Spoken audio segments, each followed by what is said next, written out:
एक तरफ मुफाहमत की बात हो रही है, कुछ पाकिस्तान तहरीक इंसाफ के लीडरान ये कह रहे हैं कि हम हुकूमत से राब्ते में, वो साबिक लीडरान हैं पाकिस्तान तहरीक इंसाफ, वैसे तो उस तरह उनको ऑन नहीं करती, लेकिन वो ये कह रहे हैं कि हम कोशिश कर रहे हैं। दूसरी जानिब हमने देखा कि कल अडियाला के बाहर एक दफा फिर कार्रवाई की गई, वाटर कैनन का इस्तेमाल किया गया और अब दहशतगर्दी के मुकदमा भी दहशतगर्दी का दर्ज कर लिया गया है। आपको लगता है कि इस माहौल के अंदर कोई सियासी पारा नीचे लाया जा सकता है, बातचीत हो सकती है, मुफाहमत को आगे बढ़ाया जा सकता है? जी बहुत शुक्रिया।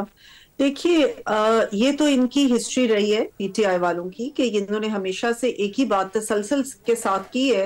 इनको बार बार ऑफर की हुकूमत ने बातचीत के लिए, मुज़ाकरात के लिए, तो इन्होंने कहा कि हमने बातचीत नहीं करनी सियासी कुव्वतों के साथ, हमने बात अगर करनी है तो सिर्फ और सिर्फ एस्टैब्लिशमेंट के साथ करनी है।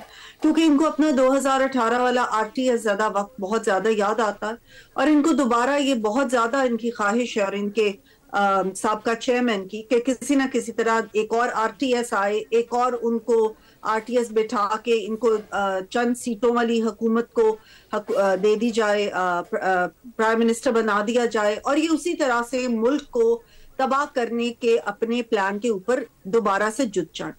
तो इन्होंने एक हमेशा बात की है कि हमने बात नहीं करनी। अब ये जो लोग कह रहे हैं कि हमने बातचीत करनी है, ये वो लोग हैं जिनको इनके कई लोग टीवी पे आके कह चुके हैं कि हम इनको ओन नहीं करते, ये अब पीटीआई का हिस्सा नहीं है। तो इसलिए मैं समझती हूँ कि ये तो वो लोग जो कि एक्चुअली साबका चेयरमैन खुद भी कभी नॉमिनेट करता था, वो आके बातचीत करते थे, एक चीज पे अग्री होके जाते थे और जब बात जाके वापस बात उससे करते थे तो वो उनकी सारी बातों को रद्द कर देता था। तो उनको इतना मैंडेट नहीं वो दे सकते थे, तो इन लोगों के पास क्या मैंडेट होगा बातचीत करने का?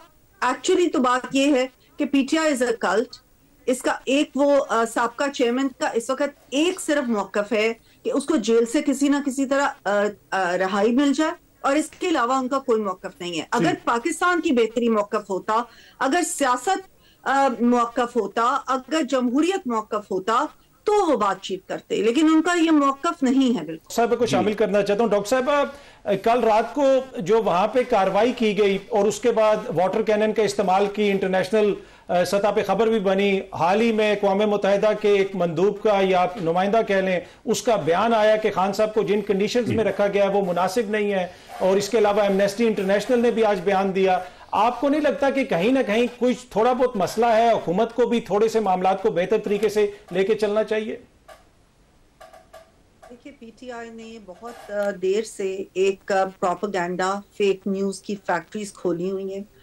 पेमेंट करके, ये पैसे देके इन्होंने अपने सोशल मीडिया के लोग रखे हुए, अकाउंट्स रखे हुए और फेक अकाउंट्स भी रखे हुए हैं। और इनका रवैया कोई ये पहली दफा तो नहीं है। ये वही लोग हैं ना जिन्होंने अमेरिका में अपनी लॉबिंग करके लाखों डॉलर खर्च के पाकिस्तान के खिलाफ रेजोल्यूशंस उनकी पास कराने की कोशिश करते रहे। वही लोग हैं जो आईएमएफ को खत लिखवाते रहे कि पाकिस्तान को पैसे ना भेजें। वही लोग हैं जिन्होंने सिविल डिसोबीडियंस की कॉल्स दी। वही लोग हैं जिन्होंने ये कॉल दी कि तरसीलाते ज़र पाकिस्तान ना आए। ये वही लोग हैं जिनकी बहन अब मिलके आई इतना वावेला करने के बाद, और आते साथ उस भारतीय मीडिया को उन्होंने इंटरव्यूज देने शुरू कर दिए जो भारत आज भी कह रहा है कि हम हालत जंग में है, हमारी ऑपरेशन सिंदूर जो है वो पीछे हुआ है या खत्म नहीं हुआ, और जो दूसरे मुल्कों की सरजमीन को प्रॉक्सी के तौर पे यूज कर रहे हैं पाकिस्तान के खिलाफ। पाकिस्तान में इस वक्त जो दहशतगर्दी की लहर है वो हिंदुस्तान की तरफ से है, इसमें कोई शक हमें नहीं होना चाहिए।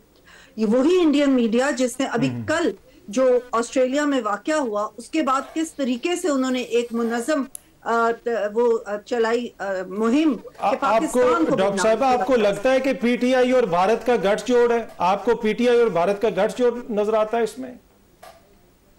पीटीआई और भारत के गठजोड़ के लिए तो मैं नहीं कह सकती, लेकिन ये तो नजर आता है ना कि इनको पाकिस्तान से कोई हमदर्दी इस वक्त नहीं है। जबकि आप उस भारतीय मीडिया को जो इस वक्त भी पाकिस्तान के खिलाफ, और अभी उन्होंने कितने बुरे और भोंडे तरीके से जिस वक्त मई में एक कॉन्फ्लिक्ट हुआ उसको किस तरीके से उन्होंने पेश किया कि पूरी दुनिया के अंदर वो भारतीय मीडिया जो बदनाम इस वक्त हो चुका है उसको आप जाके इंटरव्यूज दे रहे हैं।